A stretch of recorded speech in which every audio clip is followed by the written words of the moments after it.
Hey guys, welcome back. My name is Elizabeth, and today I'm a little bit more made up because it is like the graduation to my high schoolers. It's gonna be a big afternoon because I got so emotionally close to a group of those seniors that they're my babies. That's what I call them, my babies. I'm gonna miss them so much. I am not a fan of waterproof mascara, and yes, I did buy myself some waterproof mascara because I know that the waterworks are just gonna flow. On their last day of school, the principal was really cute. She, everyone in the high school said bye to the seniors, and then she had all the seniors crown the juniors because now the juniors are the new seniors. But when she let the seniors kind of like say goodbye to everyone, my group attacked me. I was like, oh gosh. So today is gonna be one of those days, but it's okay. I am coming to you from my car because I'm already at it's like a convention center at like a hotel that's near the airport. So I am here to give you my summer TBR because right now outside my car says that it's 81 degrees, but it was raining, so that means that there's going to be a lot more vapor and heat that's going to come out of this. So Lord help us, because it is almost June and I don't even want to know what August is going to bring when it comes to the heat department, because oh my goodness, it is so hot. Like if you go outside for 5 minutes, I can't keep my kids outside. Even like in the late afternoon, we went to the park, not yesterday, Sunday, at like 6:30 at night. It was so hot from the whole day. It is unbearable. I don't even want to imagine what August is gonna bring. But anyways, since it's already hot here in Miami, what's always hot, but since it's even hotter than usual in Miami, I thought it would be a great idea to film my summer TBR. So I think I have 11 books, I believe it is, and they're gonna be in no particular order. I'm a mood reader, so I have the set TBR. So I will pick from these, and then based on those, I'll probably read other ones off the list, or I'll grab other ones that are just not on the list and read them anyways. But the first one that I want to read, like I said, in no particular order, it's just on my list, is My Magnolia Summer. This cover, look at it, it's so cute. It kind of gives like spring vibes because you got like the magnolia flower, but then if you look at the cover, it does give summer. So the inside, because it's not even the back, the inside says, Victoria Benton Frank transports us to her family's beloved low country of South Carolina in this spicy and heartfelt debut about 3 strong women with strong appetites. So it says, in New York City, winter never seemed to loosen its hold, and to South Carolina transplant Maggie, born Magnolia, after the fair summer flower, the balmy beach weather of April back home on Sullivan's Island feels like a distant memory. Until a phone call from her sister, Violet, changes everything. Gran, the family pillar, has fallen into a coma after a car accident caused by Maggie's troubled mother, Lily. But when Maggie returns, she finds there are other problems in her hometown. The Magic Lantern, the restaurant owned and run by generations of women in her family, is now rudderless, and her sister seems to be headed for a savage breakup. Once she is back among the marsh grasses and dunes of South Carolina, Maggie feels herself changing like the Atlantic tides, rediscovering the roots she left behind and becoming a new, different version of herself. One who can see how a minor crash into the back of a very handsome farmer's truck may become fortuitous. Sorry, I completely butchered that. Perhaps it's even fate? When the 3 generations of South Carolina women join forces, the treasured matriarch Gran, troubled Lily, impulsive Violet, and redoubtable Maggie, anything is possible. I'm gonna be honest, it was a total cover buy, but now that I read it, it actually looks nice. Hopefully everyone has a dysfunctional family. Everyone has some type of dysfunction. Hopefully they can like rekindle their family issues without an issue. And hopefully Gran is okay, because if that grandma is not okay, trust me, my waterworks are going to start with that. Because I lost my grandmother, I don't even know when. I want to say 13 years ago. It's going to be this year that I lost her. And it still hurts like if it was yesterday. Now this is another book that I've had for years. This book, I will tell you when it came out. I got it at Walmart years ago. It came out in like 2014. Wow, 10 years. I've had it on my TBR. It's called, you could even see the sticker. It's called Atlantia. It is YA, that I know. And apparently it's from the author. It's by Ellie Condi, who's the author of the Matched series. So I don't know if you can see them at the back here, what they look like. I've never read those books. I've heard of them, but I've never read them. Anyway, so this says, can you hear Atlantia breathing? For as long as she can remember, Rio has dreamed of the sand and sky above. of a life above, beyond her underwater sea of Atlantia. But in a single moment, Ariel's hopes for the future are shattered when her twin sister, Bay, makes an unexpected choice, stranding Rio below. Alone, ripped away from the last person who knew Rio's true self, and the powerful siren voice she has long silenced, she has nothing left to lose. Guided by a dangerous and unlikely mentor, Rio formulates a plan that leads to increasingly treacherous questions about her mother's death, her own destiny, and the corrupt system constructed to govern the divide between land and sea. Her life and her city depend on Rio to listen to the voices of the past and to speak long-hidden truths. This sounds kind of like a Little Mermaid thing, if I will be honest with you, but hey, I'm here for it. She's a siren, mermaids, totally beach vibes.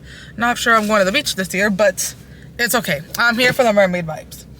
Now that we're on the mermaid vibes, I'm just going to skip to other books that I know have to do with mermaids. So it is, I don't even know what to call this series. Oh, the Waterfire Saga. They are by Jennifer Donnelly, and it's a series of 4 books. I need to remove that, so don't come at me. I keep forgetting. So the first one is called Deep Blue. I have read this one.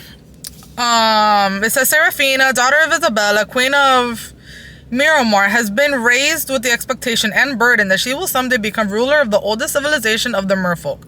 On the eve of the Dokimi ceremony, which will determine if she is worthy of the crown, Sarah is haunted by a strange dream that foretells the return of an ancient evil, but her nightmare is forgotten the next day as she diligently practices her song spell.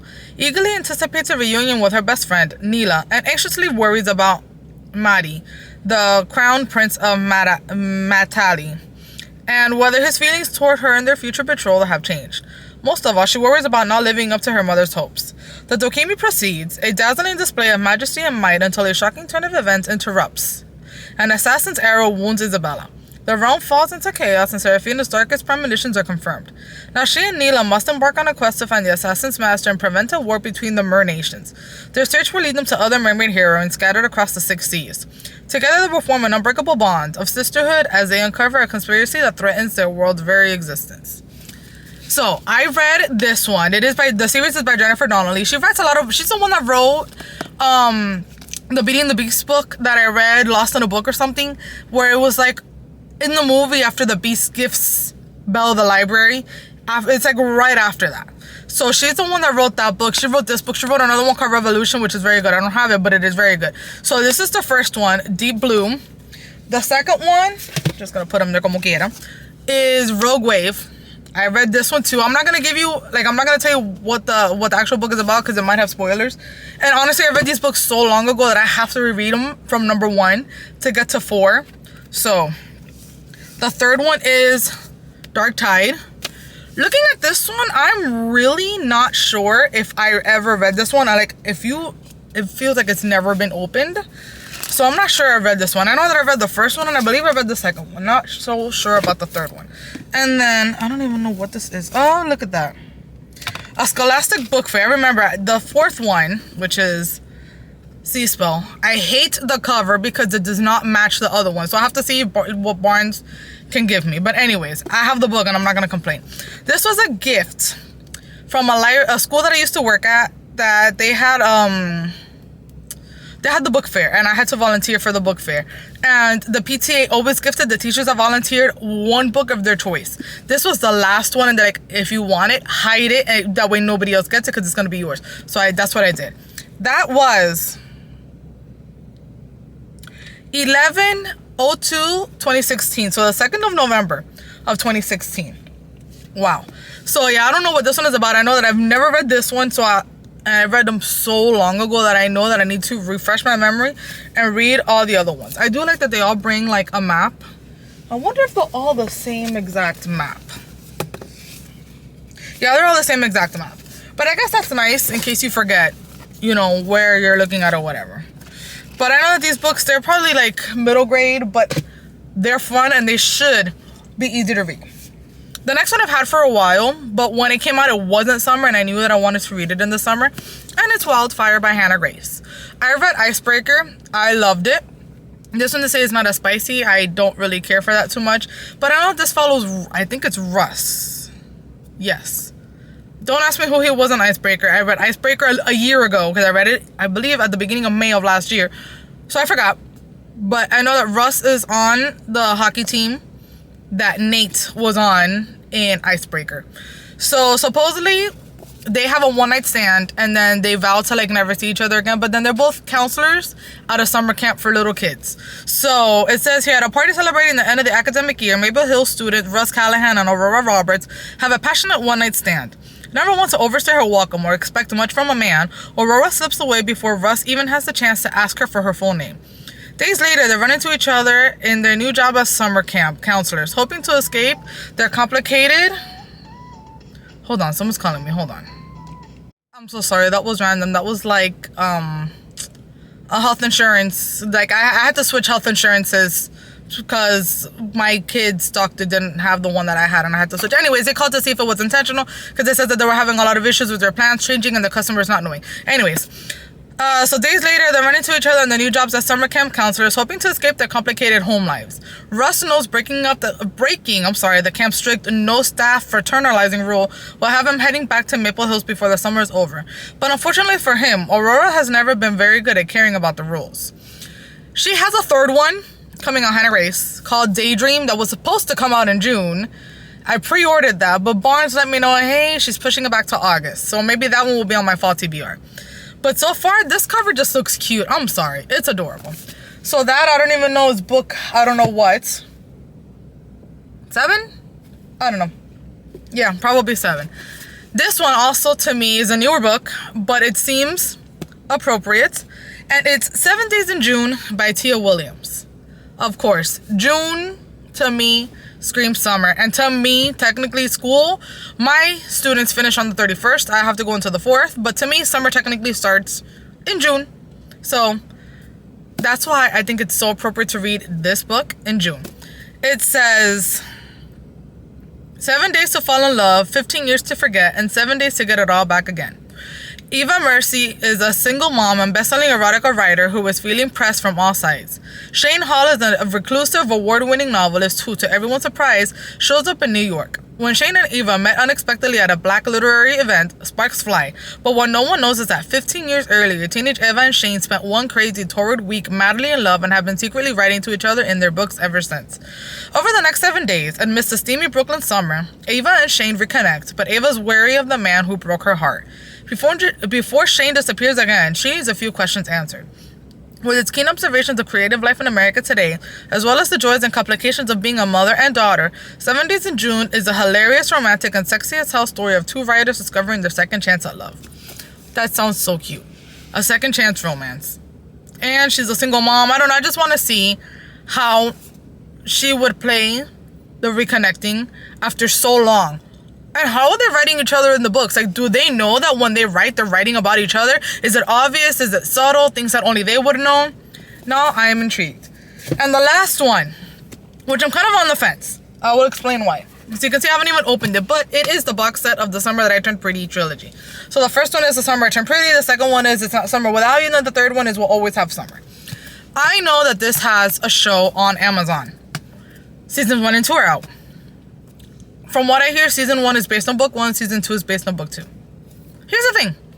Season 3 is just being filmed and it's not going to be released till like next summer.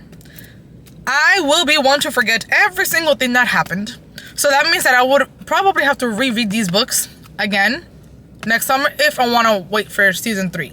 So now I don't know if I want to read these books this summer and then just like maybe reread the third one when the third season comes out, or if I want to wait to watch and read all 3 books next summer.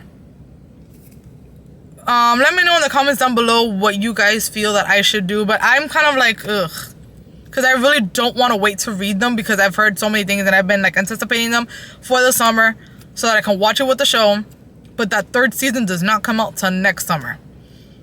And then I feel that I'm going to forget everything by the time that third season does come out. So, either way, those are all the books. I think it's like 11 books that I wanted to read in the summer. So, if you've read any of those, let me know what your thoughts on them are. Let me know what I should do or what you feel I should do with The Summer I Turned Pretty. Like I said, I really want to read the books because everyone raves about them. I also want to watch the show. Summer's the perfect time to do that because I don't work. I have summers off because I'm a teacher. But just that third season coming out next year is kind of like what's hindering me. So please go ahead and let me know in the comments down below what you feel that I should do. Also, thank you so much for watching this video and for joining me on this little journey. And if you're not subscribed, please go ahead and click the subscribe button down below and hit the little bell so that you'll be notified of all my future uploads. And I will see you guys again next time. Bye.